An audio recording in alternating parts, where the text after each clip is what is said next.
Welcome to the Companion Chapel Everyday Bible Study broadcast. My name is Mike, coming to you from the Great Lakes area of beautiful Ontario, Canada, on this gorgeous Tuesday, August 13th, 2024. Coming right up is the book of Corinthians. That's 1 Corinthians chapter 8. We're talking about idolatry here and idols. Now, back then, Chloe wrote a letter to Paul and was just telling him, this is what's going on here, man. This is out of control. It's the moral decay of society. Now, this happened in a regional area back then because we just turned one page to chapter 10. All these things were for an example for us in these end times when it becomes on a world stage. Its morals is the benchmark for human values, human virtues, and we're watching the moral decay of society play out right in front of us right now, where barnyard morals are paraded around and celebrated and normalized, and that's what was happening here. Now, we pray for everybody. Okay, we don't point fingers, we don't judge people. These are learned behaviors. Let's just go to 1 Corinthians chapter 8. And while you're going there, please first consider the Companion Chapel is a registered nonprofit ministry. Whatever God-given talent you have, God expects you to use it in the many-member body of Christ, help glorify, magnify, and broadcast the message of Christ's love out to a hurting world. Please go to companionchapel.com and give what you can today, and email me at companionchapel@gmail.com. Those emails are so important, just to say hi. Okay, let's go here. 1 Corinthians chapter 8, verse 1. Now, as touching things offered unto idols, we know that we all have knowledge. Knowledge puffeth up, but charity edifieth. This should say, concerning things offered to idols. Okay, that's what these people were doing, offering things to idols. And people do that now with their knowledge of the ways of the world, including general intelligence, including gnostic science that relies on interpretations of incomplete sets of evidence, and they'll get you to try to think a certain way, to reduce your ability to think critically or independently, to change your religious authority. They'll cherry pick some data and give you some special, just for you, limited observation, and give you a theory or hypothesis that will resonate with you using statistical manipulation. In other ways, just lying. It's biased, weak science, published by yellow journalism, and they'll try and discredit God's word. They'll try and discredit the truth, but guess what? The truth always stands. It's always there. It's your gold standard. The truth is the Lord Jesus Christ, the great separating force between right and wrong, good and evil, and heaven and hell. Be careful. Don't allow someone to change your religious authority through psychological warfare, mind control. Okay, let's just stay here. Okay, knowledge puffeth up, but charity edifieth. Charity is love, and it edits your behavior. The love only, the love of Christ, will grow. It builds you up. This word edifieth is, the etymology of the word is on the word buildeth. Buildeth up. Charity buildeth the love of Christ in your heart.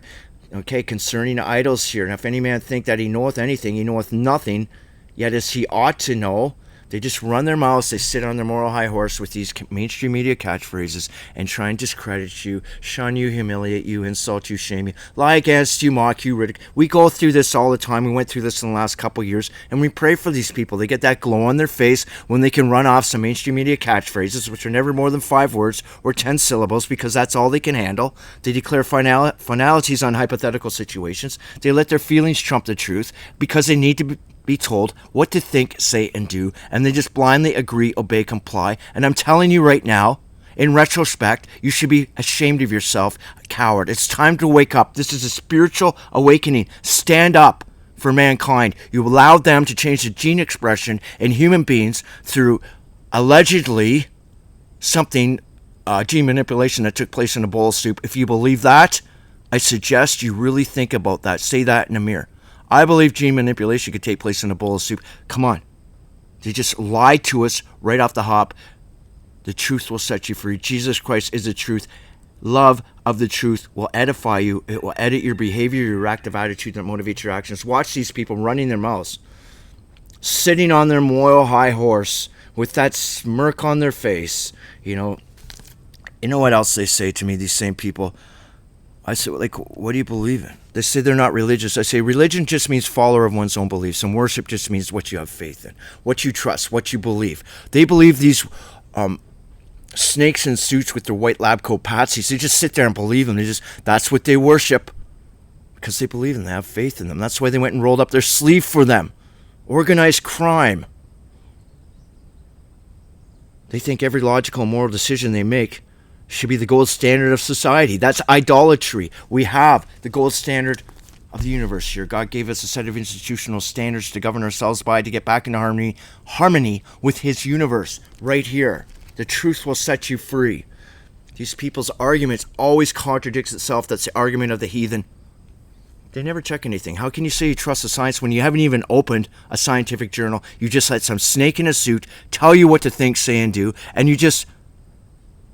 Our mainstream media, patsy. Get a grip of yourself. You should know better, and you should be ashamed of yourself. You don't have to admit it to anybody else. And the people with the over-dominant egos will still go back to get their sleeve rolled up. And guess what? You know what was interesting? When I saw that airplane and these medical interventions were coming off the airplane a couple years ago, and everyone was clapping. It was a big media event. They said it had to come in at minus 80 degrees Celsius or something ridiculous. And there's, they have it all set up. It's just a Hollywood setup of these big carts coming off with the medical interventions in there. Are you ready? Minus 80. And then I went to Walmart, and the guys, are you in line for the thing? Are you going to roll up your sleeve? You're like a good little boy, Michael, or are you a dissident? I'm just like, well, I just came down to see these coolers, man. I got to see this, like with that, what do you call it? Dry ice coming up, like it did on TV. The guy looks at me like, what do you mean? I go, well, the whole thing was there had to come in at minus 80. I want to see your minus 80 cooler. I'm not here. You're not going to jab me out. Forget it.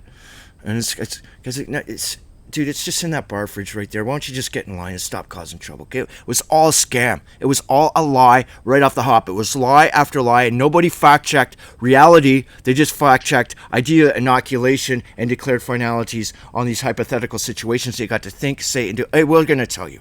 You agree, obey, comply. This was too bad. It was such a sad time for society that a couple thousand people could sit there and control 8 billion people. What a horrible time. It's time to wake up. It's time for your spiritual awakening.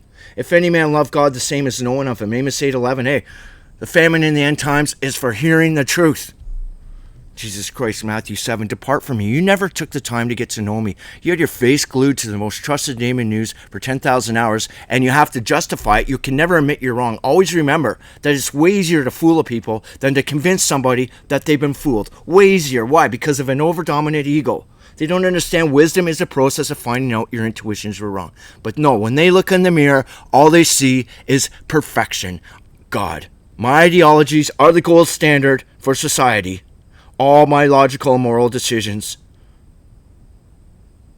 Everybody should be just like me. You are phenomenal. And I pray for you. Because I know when I refused to roll up my sleeve that you weren't praying for me. I can tell you one thing. I would suggest this. You were hoping I would get that thing, which I did. And I sneezed it off in one sneeze. 5 minutes. Snotty nose. It was nothing. 99.95% recovery rate. It was nothing. And you allowed those people to do that to you. You should be damn well ashamed of yourself, and it's time for a spiritual awakening now. Now. It's like me. I'm ashamed of myself for allowing the psychiatric industry to use me like a lab rat for 20 years. That's how stupid I am. You're way smarter than I am. I can tell you that much right now. Love of God, the same as knowing of Him. We're hungry for the Word. We recognize the truth right away. And we know these snakes in suits are constantly lying to us because there's a financial interest in the outcome and control. As concerning, therefore, the eating of those things offered in sacrifice unto idols, we know that an idol is nothing in the world. It's made up in somebody's mind, and that there is none other God but one. One God. One God. We got to go to the book of Philippians here. One God. Do you understand? The only begotten Son of God. Do you know what that means? Begotten, monogenes. Mono is one, the only one generated from God's personal life force. And the Hebrew equivalent is Yaqid, translated darling, my only one, first and foremost importance in the universe, my only one, irreplaceable, the only begotten Son of God. Matthew 1:20, that which is conceived in Mary is the Holy Spirit. That's why Jesus Christ didn't have to go to a seminary or school or anything. It was pre-programmed in Him. That was the similitude of God. Emmanuel, God with us. Nobody ever saw God in the flesh. Okay, you go back to Numbers 12:8. Moses only saw a similitude, a likeness, such as amounts almost like it's just a likeness. And John 1:18. No human eye will ever see God at any time. Flesh and blood cannot inherit the kingdom of heaven. We can't see it. It's right there, just beyond our current perception of physics, because all the angels rejoice when one of us repents. We can't see the energy world. We're stuck in this physical world for a very short time, and so much is depending on what we do in the here and now. I'll just leave that at that. There's one God. Jesus Christ walked as a similitude. And the spirit, that's the intellect, the character, the reactive attitude, the intellect of your soul. As if people think that there's three gods. Do you think God was in a womb? It's just ridiculous. And don't even know what spirit is. Spirits are never a depersonalized force. The spirit, God's spirit. Don't blaspheme the Holy Spirit. You can blaspheme Jesus Christ. Look at him. Ew, has he washed his hair in the last 2 weeks? Ew, you can say that. They could say that back then. Well, he's gone now. Not gone, but he's gone out of the flesh. But you can't blaspheme the Holy Spirit. That's his intellect. That's his reactive attitude that motivates his actions. That's his character. That's his intellect of the soul. For though there be that are called gods, whether in heaven or on earth, as be many and lords many, people just make anything up that they want, or they'll build something, out of stone, out of wood or something. It's the ideologies behind that. And in the West here, we don't have little idols in our houses. We have mirrors. And people looking in the mirror, there's your God there. You just think you're all that in a bag of chips. You're phenomenal, but you're actually a phenomenon, an object of your own perception. But to us, and we pray for you, but to us there is but one God, the Father of whom all things. In the beginning God created the heavens and the earth. In the beginning wisdom was there, before the first Adam was formed, in the highest part of the dust of the earth, when the whole universe was a pulverized dust. In the beginning we cohabitated with God in his circuits of time. The whole human family shouting out in infinite felicity. All of us, before the earth was ever made or formed. I just cruised through Psalms 90, Job chapter 38:7. One God, and the Lord Jesus Christ, that's our Savior, by whom all things, and by all things what? By our Savior is the minister of salvation, and we by him, howbeit there is not in every man that knowledge, because people don't know yet, because they had to make something up. They haven't heard of it yet back then, but right now there's no excuse for some with conscience of the idol unto this hour eat of it, things offered unto idol, and their conscience being weak is defiled. This word conscious just simply means, in psychology, that's your judgment of agency. Okay, your judgment of agency is your reactive attitude, and it's based on your background beliefs and experiences. That's what's being said here. You were taught that as a kid, so having it been so long accustomed to you to believe such a thing, that this idol has some kind of power, this little statue, it's become real in your mind, and they regard the sacrifice as a real one. So along comes Paul to say, listen, in the beginning God created the heavens and the earth. I'm going to teach you this. You can take it or leave it. I'm going to teach you the Bible, and you govern yourself accordingly. That's your free will. That's your conscience, or your convictions. It should have been translated. And defiled just means polluted, dirty. You have it's not clean. Jesus Christ is perfect in righteousness, perfect in trustworthiness. He is the perfect truth. And all ideologies outside of that are dirty. But meat presented us not to God, for neither if we eat are we the better, neither if we eat not are we the worst. Okay, we're going to just let this flow here. Obey God's food laws. Like if you're sitting and you got to eat with people, obviously almost all the meals in my life have been with heathen people. Rarely was there ever a prayer said, and if it was, I'll just leave that at that. But anyways, just sit there and eat it. But follow God's food laws. See, that's your standards. Obviously, those that remember, if you turn your ear away from hearing God's laws, Proverbs 28, even your prayers are an abomination. So what do you think? You have to obey God's laws. Obviously, Jesus Christ, Matthew 5, I didn't come to change any laws. I came to fulfill my role as your Savior. Obviously, the law is standard. How would we know if we sin or not? What would we be repenting for? We just make it up in our own minds. Okay, here's the laws for me. Yeah, that's ideologies. Your ideologies, that's idolatry. Textbook ideology. No, if this is what suits me, I'm so okay. You know what? Every logical moral decision I make should be the gold standard for society.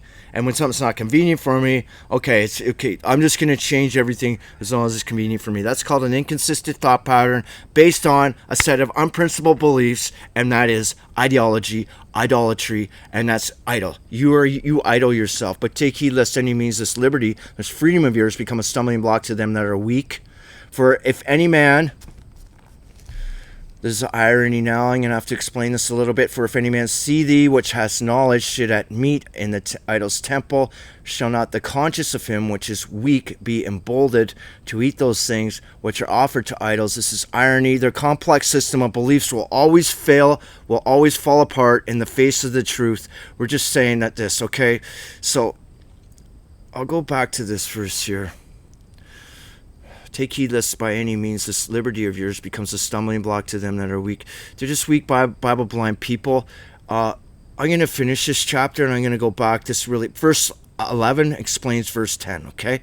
And through thy knowledge shall the weak brother perish, for whom Christ did. Your knowledge, and if they go against the knowledge of the Lord Jesus Christ, which we pray for wisdom, understanding, counsel, knowledge, strength, the spirit of prophecy, the intellect of the secret testimony. We pray for these things that we can, Holy Spirit can saturate into us and onto other people. But if they want to go against it, they will perish. That's all there is to it. Christ died for them. They don't care. That's what's being said here. What's being said is their disobedience. They can't get over it. And that's fine. Their ideologies become the reality in the lake of fire. That's fine. If they don't want to submit with an unquestioned obedience to the Lord Jesus Christ and acknowledge what he did, the most selfless act of love and compassion the universe has ever witnessed, then that's fine. That's up to them. That's your free will. God will not violate the principles of free will. You cannot violate the principles of God without consequence. And God is our governing body. And if you don't want God to be your governing body, then you can go to the other parts of the earth and govern yourselves with your ideologies. And it's going to be contradictions. It'll end up being absolute chaos, distrust, disorder, division. Oh, that's what's going on planet Earth today. They try and control us through division by getting us to fight each other because we don't have a set of standards to follow except here. But people reject this. And if you reject this, then you can go to the nether parts of the earth where there is no praise or presence of God whatsoever. And the end game of that will be crushing mortification of the soul. So what's being said here, if you want to have a beef or a burger and fries and you're sitting with some vegan person and they're going, ew, how can you eat that? I don't need anything that doesn't cast it. I don't need anything that casts a shadow. Then take your burger or fries, go to the parking lot, get in your pickup truck and enjoy your meal. Don't rub their face in it. Don't sit there and argue with somebody at the dinner table. Just sit there and be polite. That's what's being said here, this whole thing. They have idols in their mind and they become real to them. And until they can understand that those idols mean nothing, then they're on their own, really, until they decide, okay, I want to find out what happened, how the creator of the universe, what we're doing here. I need answers. And the Bible is the only book on planet Earth that will answer every logical and moral objection, every relevant question known to mankind that has a linear progression towards the truth 100% of the time. Not in the English. In the original language manuscripts, obviously. But when you sin so against a brethren and wound their weak conscience, you sin against Christ. So just walk away is what's being said. If you're sitting with a vegan and they want to argue with you, or a vegetarian, or someone that wants to fill their face with pork, well, then you just walk away. Don't sit there and argue with them. I sit at a table with people eating pork, and you know what? I was really surprised. They had a spaghetti dinner ready for me because they knew. They knew. I thought that's really awesome. I'm not going to sit there and go, how can you eat that? Okay, I'm going to give you the lowdown on pork here. No, just let them do whatever they want. Don't sit there and argue with people when you're trying to eat. Remember, it's not what you eat, it's who you eat with, and eating is the bond of humanity. If they want to eat that and we want to have a good dinner, then that's something special. But if they're going to be on your case, go sit in your pickup truck and eat your fries out there and your burger and stuff like that. Like, that's all that's being said. Don't sit there and argue with people over food, okay? But when sin against the brother, okay, so wound their weak conscience, you sin against Christ. We're going to try here to be gentle and kind with people. If they're asking questions, that's fine, but no Bible thumping. That's what's being said here. Or you get a smack in the face, and that's the easiest thing to understand, is what people think. Well, Christians, you're supposed to take a smack in the face and then take another smack in the face. That's only if you're Bible thumping. Can you please read it very carefully? Jesus Christ is sitting with his disciples. That means his students, and they're not apostles yet. He hasn't sent them out yet. He's telling them, when I send you out, Bible thumping, you get a slap in the face, you deserve another. If you're up in someone's face while they're trying to eat, and you're in their face about pork, or in their face about, hey, she doesn't want to eat beef, then show her one of these. That's what beef creates, nice muscle. And if you don't be quiet, I'm going to fold you in half and put you in that suitcase over there. Don't be that guy, okay? Don't be that guy. Just be nice and kind to people, and it offends them, then don't eat it. Go somewhere else and eat, or just say, okay, you know what? I'm here for the conversation, I'll eat after, or whatever. Wherefore, if meat make my brother to offend, this means scandal. If it's a scandal to him, I'm not going to eat it. Well, the world standeth, lest I make my brother to offend. He's just saying this, don't sit there at the dinner table and make a scene. Okay? Freaking out and making a scene is my job. I'll do that right now. I haven't flipped anything for a long time. I'm going to flip this table. I'm going to flip out of here. I might flip you. I can flip you right over. I got to go. I'll talk to you later. Thank you very much for having. Thank you very much. I hope you enjoyed the podcast. Have a great day and bye for now.